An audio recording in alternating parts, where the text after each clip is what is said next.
I-526 to the Naval Hospital, I sit down one-on-one with Charleston County Council member Teddie Pryor for a special edition of Quintin's Close-Ups. And be sure to download the free Quintin's Close-Ups app in your Apple or Google Play stores. And listen to this interview later on iHeartRadio. Teddie Pryor, it is so good to see you here on the Tuesday morning. Quintin, my pleasure as always, my friend. I appreciate it greatly. Yes, you're welcome. Yes, sir. Obviously, you're back on Charleston County Council as a member. Yes, another 4 years. Another 4 years. What is the biggest difference between 4 years ago and right now? Well, we got one new face on council that, Jenny Honeycutt became our newest member. But, we got a lot of issues ahead of us. We got, the Naval Hospital, 526, our new recycling center. Some key issues. We got the Highway 41, Rondo Bridge project, Main and 17. So I think we got a lot of work ahead of us. We got some things accomplished the last 4 years. But hopefully things will go a lot smoother this forward and maybe we can move on. Let me take you to Northern Mount Pleasant. This is an article from the Post and Courier, and it reads like this. A controversial proposal for easing traffic in Northern Mount Pleasant, running a new 5-lane road through several subdivisions and a county park, has been taken off the table. Obviously, there was some analysis from the Alternative 5A revealing that the extensive utility relocation costs due to power line and gas line easement are among some of the factors. Yes. Talk to me more about that. Well, I was glad that they were able to work that out because that's a historic minority community. And, going through that community, it actually caused a lot of uproar. I got a lot of phone calls and I talked to a lot of people. And I was glad we were able to get this worked out where it won't be a 5-lane expansion. They make different alternatives. And we want to try to protect all of our, minority communities. These communities have been there for years.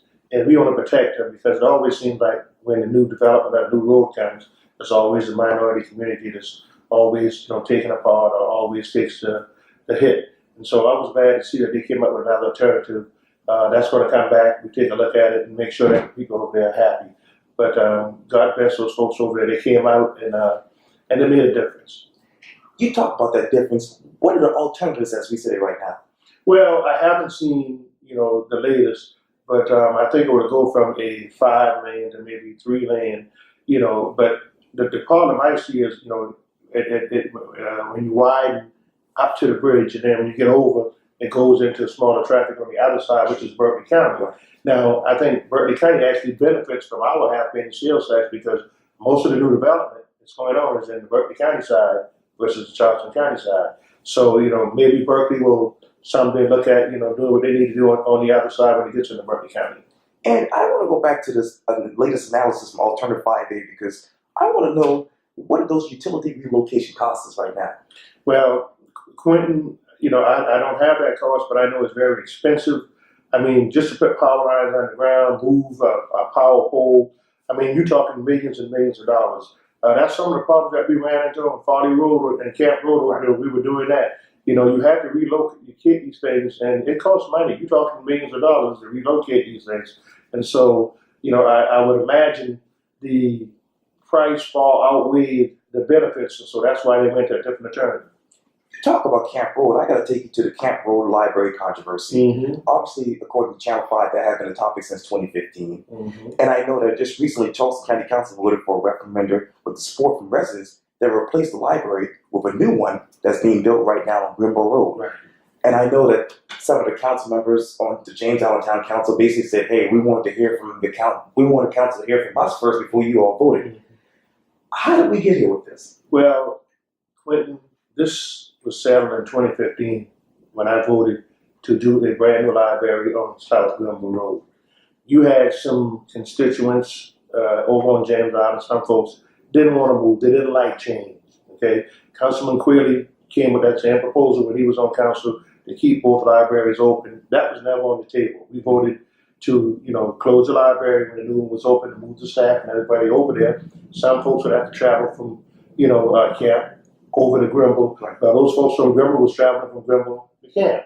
And so when Ms. Honeycutt came on board, she tried to, do a good gesture by saying, hey, listen, if you want to lease it for $1 a year to make it, some type of educational purpose, use. You want to remain it as a library, but you would have to incur the cost. That's what was on the table. That's what we voted for. But we are not going to reallocate funds to staff it, put equipments and books and all. That's moving to the new library. So if the town of James Island is really serious about keeping that library open, and they can staff it and they can do it themselves, but it won't be with county taxpayers' dollars. How much money are we talking about when you think of these two buildings? Well, just, from what I was asking my staff alone, you're talking about $600,000-$700,000 a year in costs to keep that thing up and running.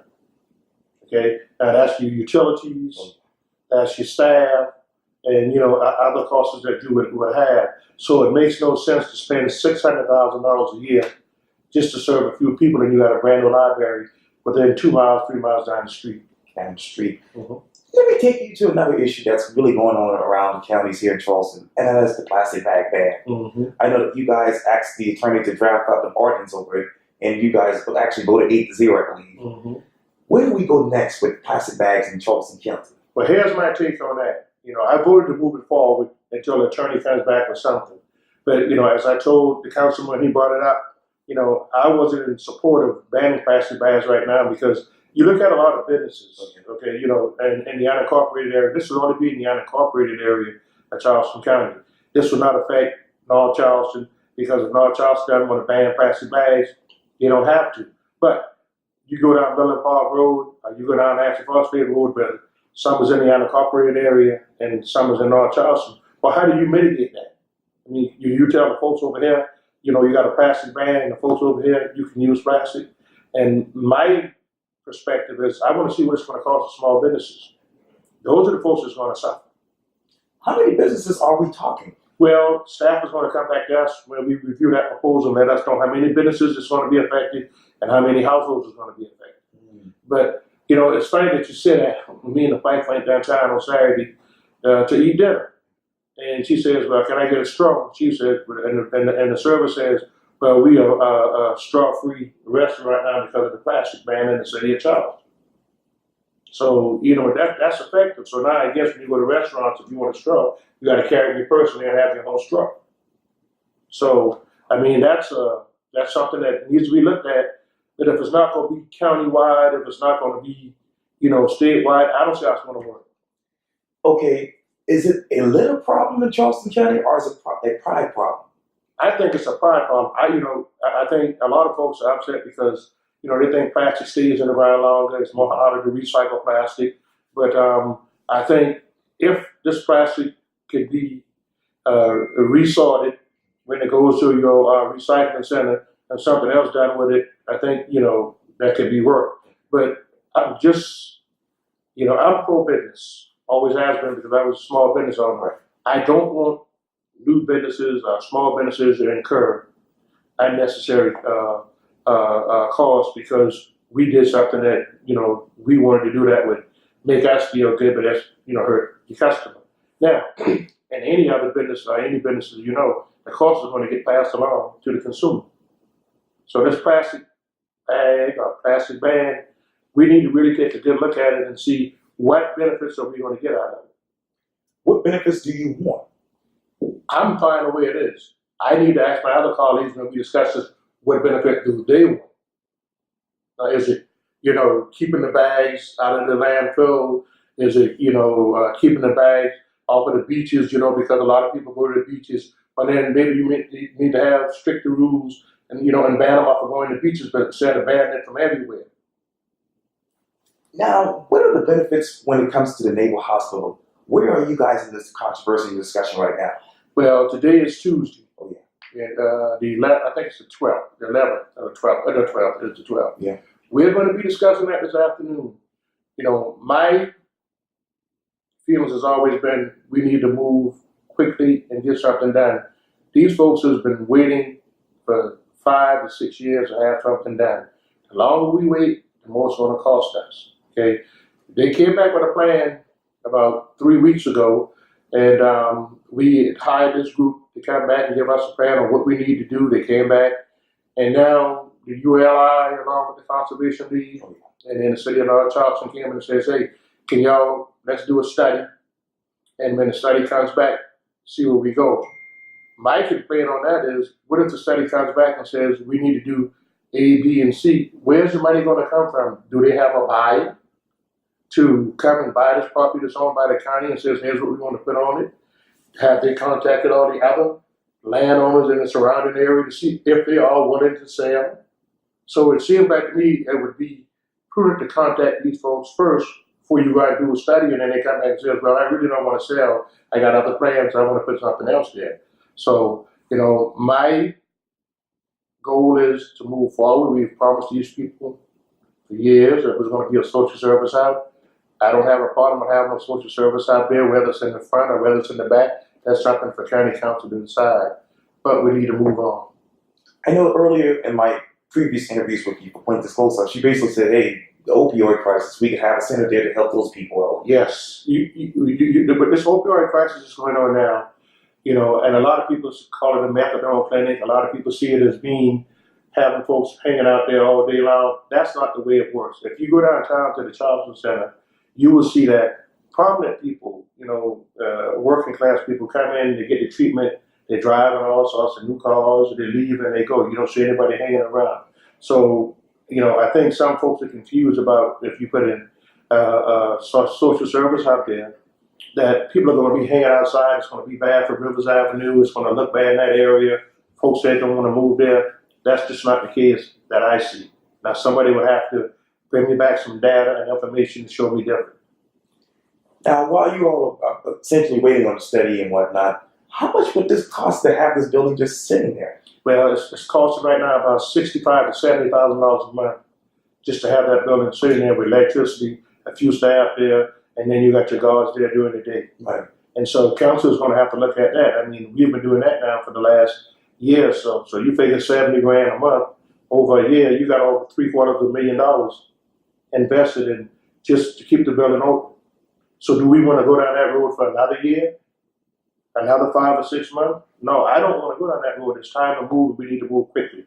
And how quickly are you moving on the expansion of 526? Well, we have tasked our staff to go out and do all the permitting process and, you know, whatever right of way is needed. And staff has been doing that and drafting up what we need. And even if we move fast, you're probably looking at 5 years down the road before anything can get done because of the process. Now, how much would that cost taxpayers? Well, it wouldn't cost taxpayers, only the construction cost that rises. Okay. And see, that's my thing with all these groups coming in saying, we want to sue, we want to stop. It brings the construction price up. You know, it went up from 420 to 600 to 700. Some people say even $1 billion, but I think it can be done less than that. I think the numbers are just there to scare people. But I think once we get rolling and once we get moving, you will see, a lot of traffic will be, I wouldn't say flowing as fast. Some people say, oh, it's only going to take 2 or 3 minutes off. Well, I think it's going to take traffic off all those smaller arteries. You go down Highway 17 South, you see it backed up because people are trying to get down to Main and 17. People are trying to get to over the Maybank and the Riverland Bridge. And so this is a extra artery that's going to help. It sure wouldn't hurt. But most of the people that are complaining are the folks that use 526 every day. You think about it. They use 526 to come to Charleston. They use 526 to go to Mount Pleasant. But, I've always said this, and I've said it on county council. Okay. Those folks who don't want 526, I wish they would say, okay, when it's built, I'm not going to ever use it. And you'll see how much I'll be willing to say that. Councilman Teddie Pryor, thank you so much for your time. I really, really appreciate it. Thank you, Quintin. It's always my pleasure. Likewise. I look forward to seeing you again. Yes, sir. All right.